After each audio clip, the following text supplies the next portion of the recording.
A new way to communicate with some help from AI and augmented reality. Welcome back to Techstination. I'm Fred Fishkin. With us from Pixi Platforms, it's Pixi, is founder and CEO Mark Drummond. Hi, Mark. Hey, Fred. Great to meet you. And in a nutshell, tell us what Pixi Platforms is all about. Yeah, we came up with the idea a few years ago based on my experience at Apple, working with studios like Disney and Marvel and building, helping to build apps like the Encounter Dinosaurs thing that ships with the Apple Vision Pro. And then my co-founder, Roger Weber, has a background in games. So we started getting together and talking about what would it mean to allow people to quickly and easily create characterful augmented reality experiences and send those to friends. So a trivial way to think about it, but not inaccurate, is as a greeting card. Like say that you want to send Elsa from Frozen to your 12-year-old niece, and your niece's name is Jennifer. And you could, on your iPhone, configure Elsa to sing Happy Birthday, Dear Jennifer, hit go. It goes from your phone across the magic of iMessage or WhatsApp or Signal or whatever, arrives on Jennifer's phone. She hits play, and there on her desktop is Elsa dancing and singing Happy Birthday, Dear Jennifer. Now, to be clear, we don't have the rights to Elsa or Disney, but that's just like what motivated us. So that's the core idea, is that you can configure, share, and then experience these characterful augmented reality sessions. We call it a Pixie with a lowercase p, all on handheld devices. Because my experience at Apple was that it took way too much time, way too many people, and way too much money to build things like Encounter Dinosaurs. I think it's a technical marvel. It works really well, but it puts that kind of experience outside the reach of your average developer. So we wanted to say, look, the magic of AR is real. How could we bring it to within the grasp of your average person of no particular technical skill? And that's where Pixie came from. Just terrific. So let's take a look here, step us through how Pixie is used and the character creation. I think you have stuff to show us. Uh, Little known fact, I was on the founding team for Siri. I helped do the 10 slides of PowerPoint and raise the $8.5 million Series A from a couple of VC firms in the Valley. Never actually worked for Siri, but years later, when the company was out there and got bought by Steve Jobs, there's some very entertaining stories around that acquisition, by the way. If we have more time, I could tell you. Um, the folks at Apple said, you helped build this thing. Why don't you come and help fix it? And so I did that, and I labored in the Siri team for a while. And not to, point fingers, but I think LLMs are the greatest thing to ever happen to Siri. People think that they're day late and dollar short, but I can tell you it's like a bunch of humans all bickering about who's better, and a huge alien spaceship looms large in your atmosphere, and all of a sudden you go, it's like our differences are nothing. That's the real enemy. That's what's happened at Siri. So that's great. But I was saved from that by Mike Rockwell, who ironically enough is now actually running Siri, to work on the Apple Vision Pro. Fabulous device. And Mike asked me to create the character intelligence team. And the question he asked us was, can you find sources of surprise and delight for characters, what studios in Hollywood would call IP, in mixed reality? So IP is the character, the backstory, all the things that people have ever experienced with that character and that backstory.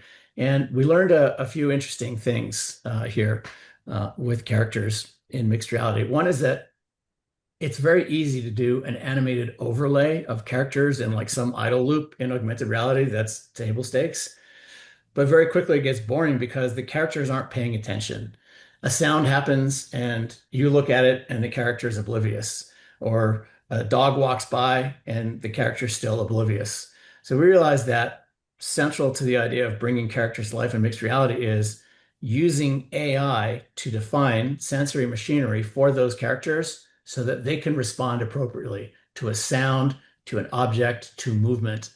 And we also learned that you have to do it on device, because if you go off to the cloud, the latency kills you. Also, there's a lot of private information that would be captured by a device looking and listening in a person's environment, and they don't really want that streaming off to the cloud. So we started to say attention is the currency of presence. That is, attention is the currency with which you buy feeling present. And that's a huge difference between what we're doing and what most character work in AR is doing.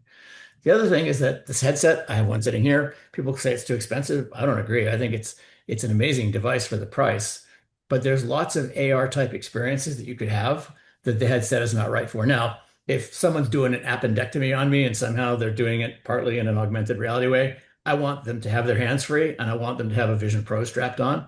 But for the 5 minutes well wasted sort of model of sharing quickly goofy things, the setup and the teardown cost is just too significant. Whereas for decades now, we've all trained ourselves at quickly pulling a phone out of our purse or pocket or jacket, doing something and putting it away. So we want to lean into that reflex that people have built and do things on the iPhone and iPad. And kind of to interrupt myself for just a second, we also realized that the headset is a little bit like a computationally induced acid trip. So let's say that you, Fred, and I are sitting in a room and I have a headset on and you do not. And I say, oh, do you see that gremlin in the corner? And you say, calm down, Mark. It's like, sure. Like you're out of my picture and I'm having this experience that doesn't include you. It's as though I'm on acid and you're just waiting for me to come down or take the headset off. Whereas with a handset, it's a completely different conceit, as they say in Hollywood. I'm holding it. You can look over my shoulder. Together, we see this gremlin in the corner. And you can also ask, from the gremlin's perspective, what does it see?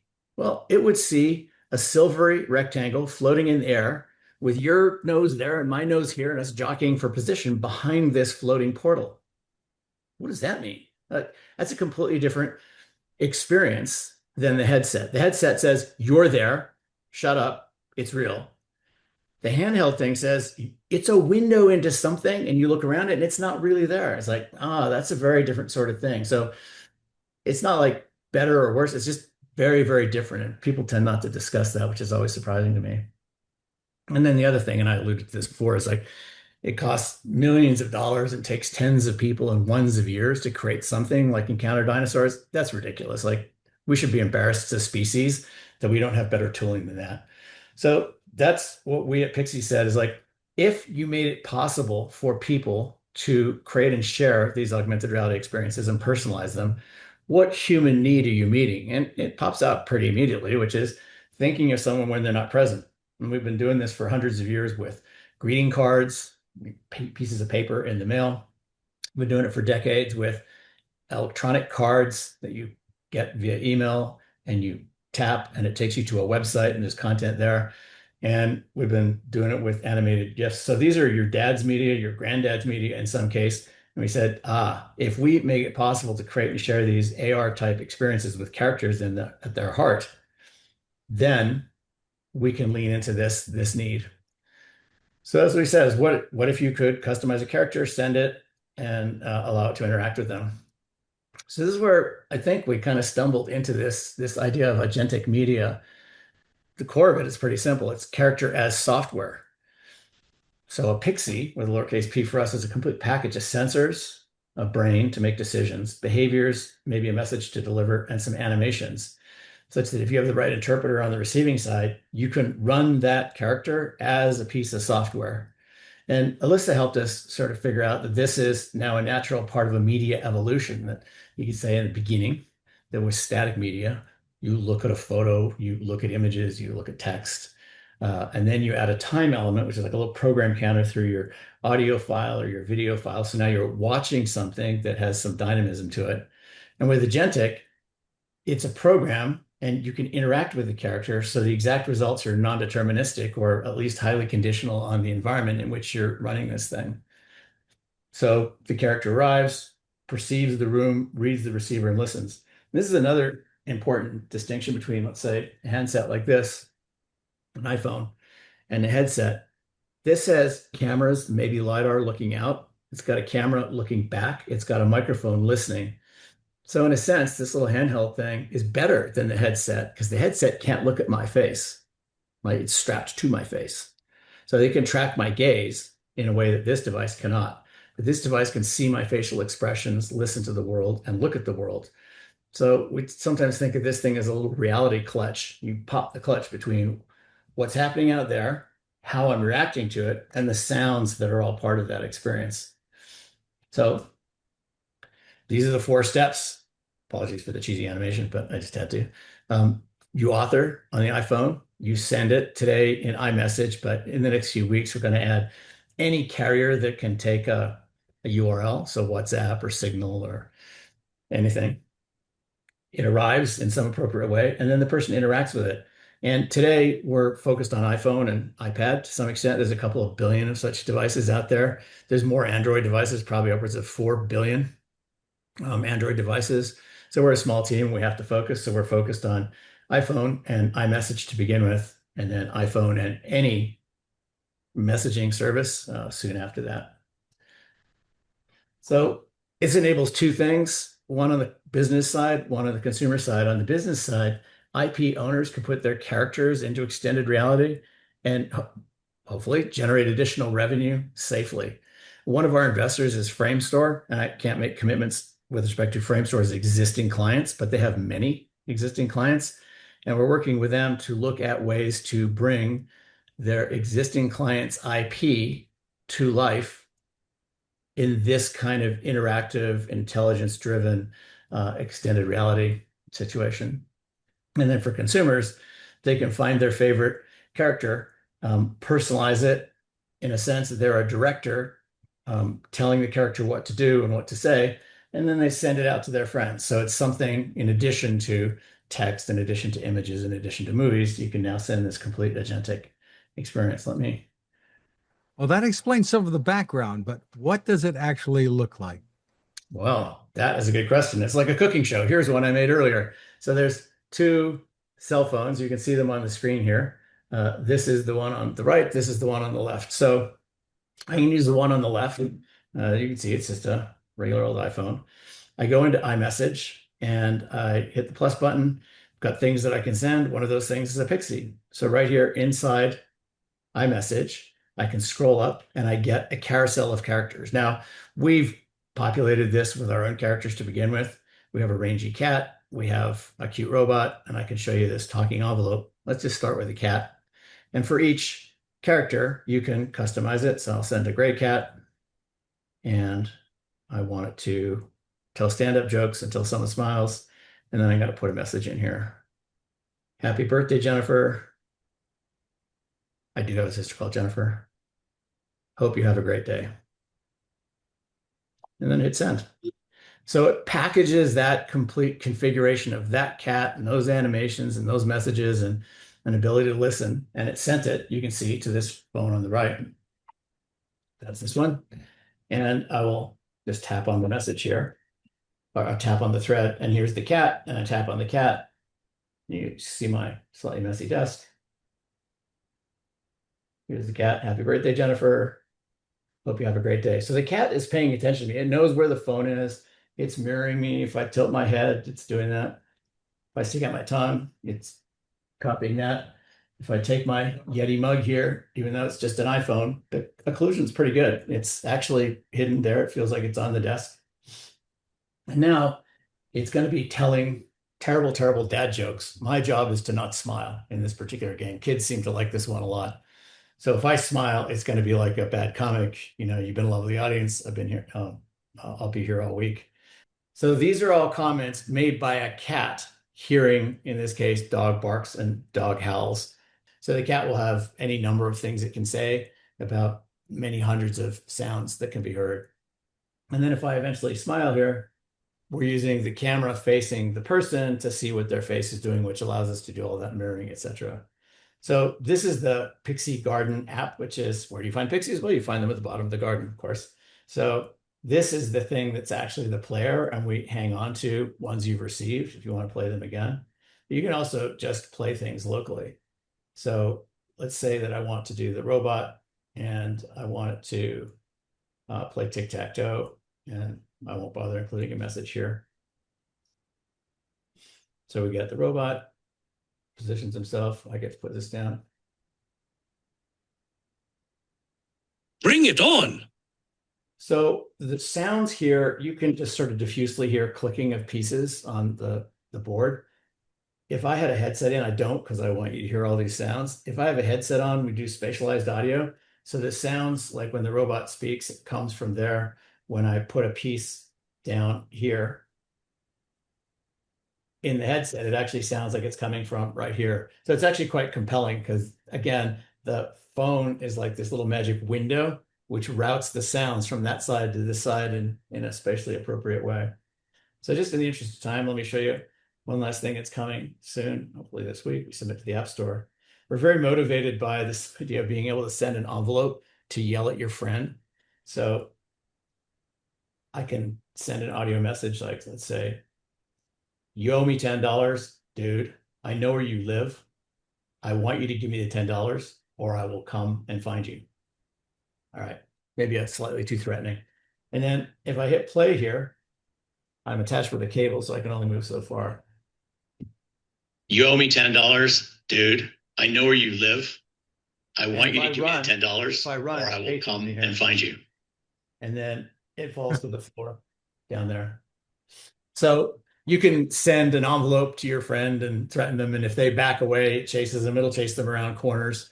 And if they approach it, it runs back. So the envelope is aware, again, of where the person is.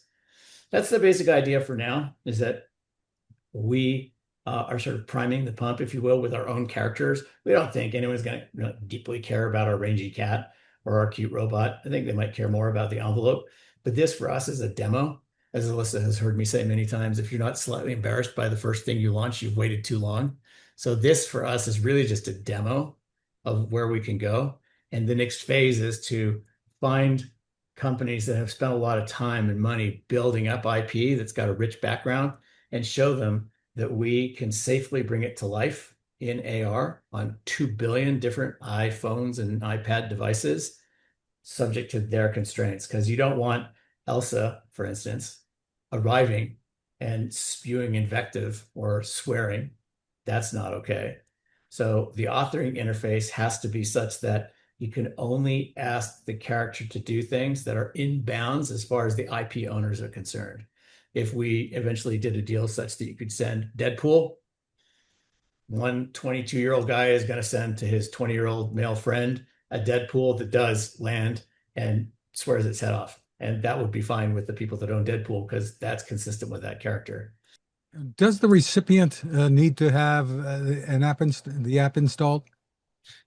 They do. And the process of receiving your first one, so if you're in this in iMessage here, you get the preview. If this phone did not have the player app, the Pixi Garden installed, you still get this nice animated preview because we go to great lengths to play around with iMessage so that the preview is actually done in animated HTML. But the first time you receive such a thing and you tap, if you don't have the app, it takes you to the App Store and then you install the app and we manage to keep the context. So when you come back, the thing that caused you to install the app is now played. So we do have a player app, but there's just one. It's the thing that lets you author. It's the thing that lets you send. It's the thing that plays as well. It's all integrated into one piece. So the apps the app is available today? It is today in the App Store. You can get it. It's called the Pixi Garden, Pixi, as you said at the beginning.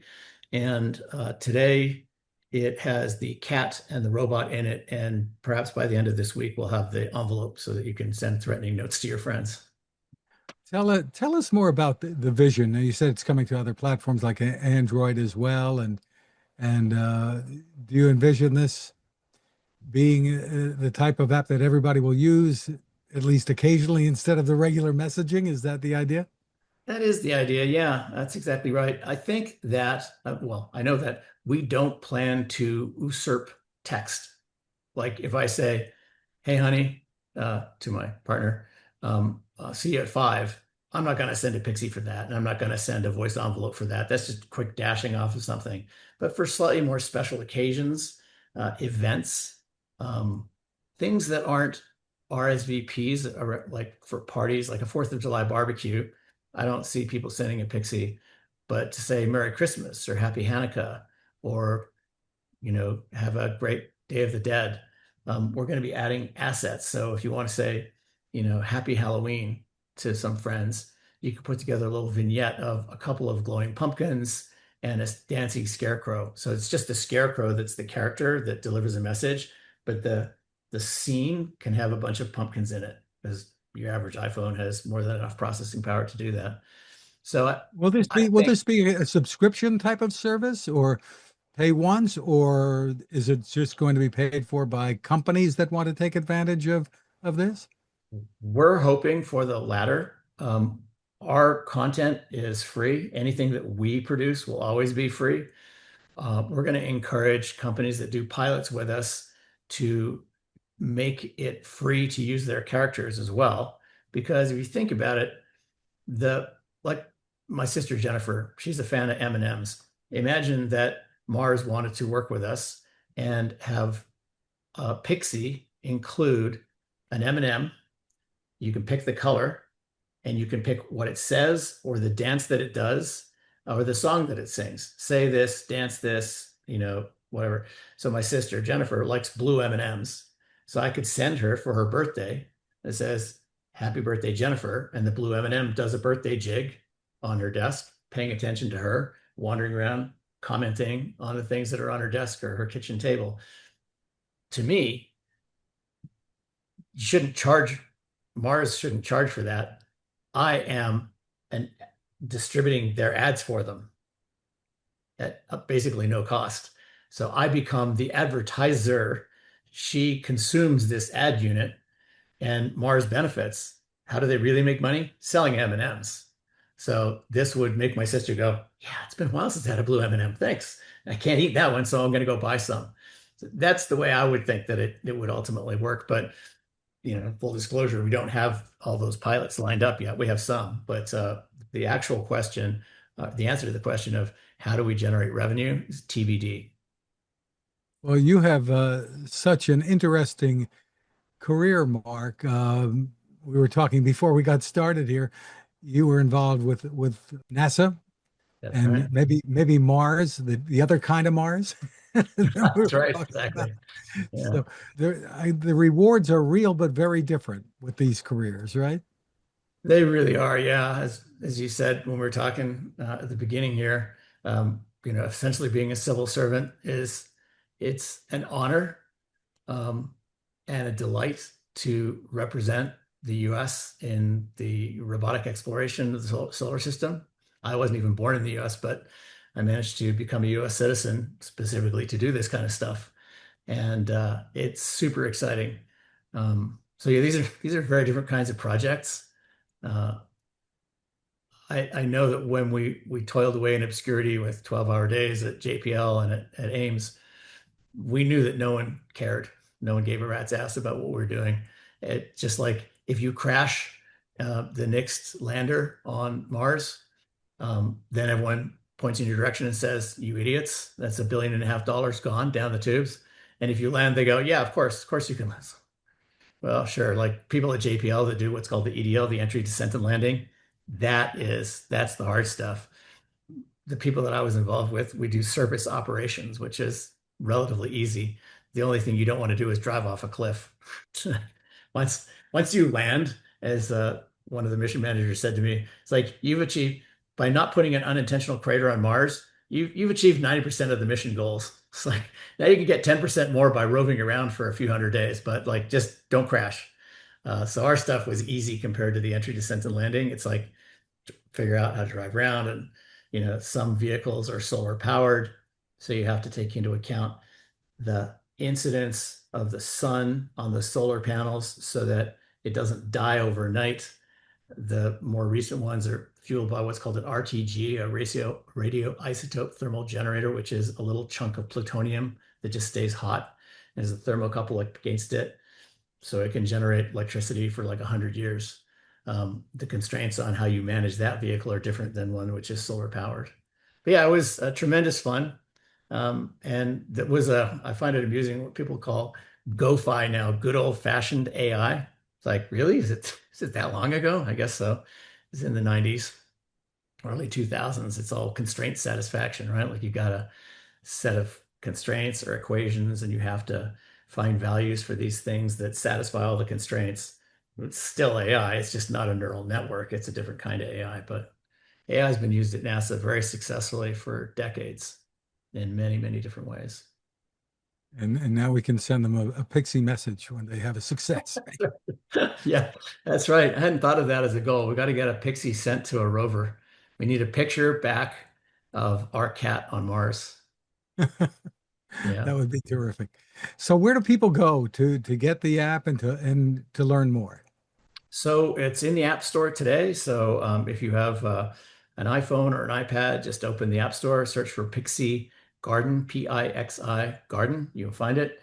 Just install it, and hopefully it's super intuitive. We've done a lot of listening labs, meaning sitting down with people who go, "Huh, I don't see what I do next." We say, "Oh, okay, well, we're idiots. Sorry, we'll make it clearer for you." So hopefully it's, pretty obvious what to do. But if anyone has any feedback, you can send email to me, mark@sendpixi.com. And you can also just go to our website to see some demos and learn more, which is Pixi, Pixi.com. There's a lot of information there. Well, just terrific. Congratulations to you and the team. Mark Drummond, thanks for spending time with us. I appreciate the opportunity to chat. Thanks, Fred.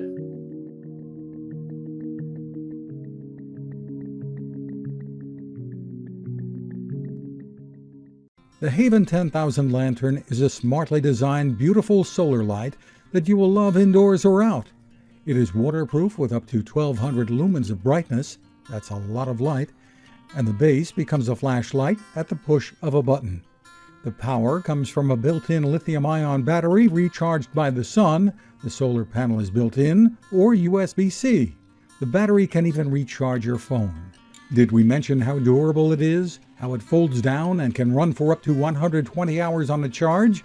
But the real power of the Haven Lantern comes from the people behind it and their mission to provide this quality lighting to those in the world who need it most, including in disaster emergencies. Your purchase helps to fund those efforts, and if you use the code Techstination20, you'll get it at a 20% discount. That's Techstination20 at havenlantern.com. Create your haven.